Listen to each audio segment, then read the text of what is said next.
কিন্তু আমরা সবাই যারা প্রফেশনের উন্নয়ন চাই মনে প্রাণে এবং আমরা মন থেকে চাই যে এরকম ডিপ্লোমাতে ডিগ্রি সম্মান দেওয়া হোক।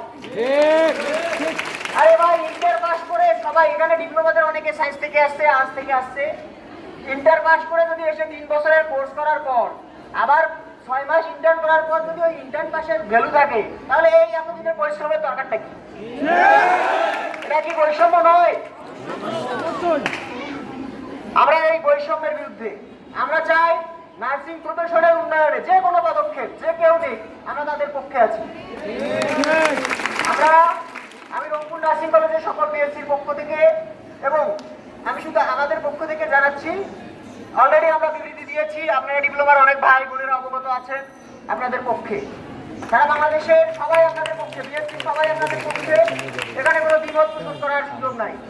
আপনাদের উন্নয়ন মানে প্রফেশনের উন্নয়ন। আমিও দিন শেষে নার্স, আপনিও দিন শেষে নার্স, ঠিক আছে? এখন নার্স ব্যাকগ্রাউন্ড থেকে যে বড় ডিগ্রি নেবে বা ভালো জায়গায় প্রতিযোগিতার মাধ্যমে যাবে সে তার ভ্যালু পাবে, সে বিএসসি হোক বা ডিপ্লোমা হোক, এটা কোনো যায় আসে না।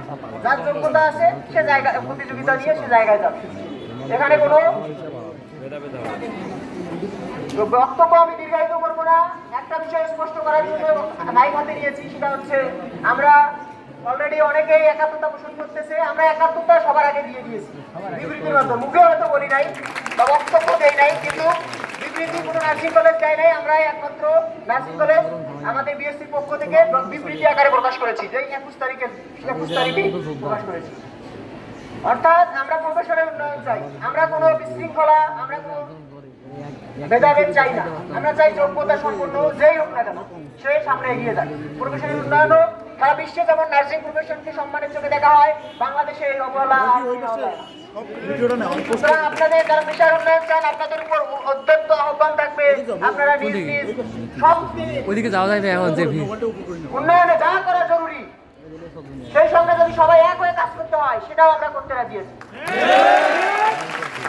এর সাথে সকলের সাফল্য এবং নেখায়াত কামনা করে এবং আমরা যে যৌক্তিক দাবি নিয়ে মাঠে নেমেছি, সকলের যৌক্তিক দাবি আদায় হোক, নার্সিং প্রফেশন কলঙ্কমুক্ত হোক, বৈষম্য মুক্ত হোক এবং বিশ্বের অন্যান্য দেশের মতো বাংলাদেশেও মাথা উঁচু করে দাঁড়ান, এই কামনা করে আমি আমার বক্তব্য শেষ করছি।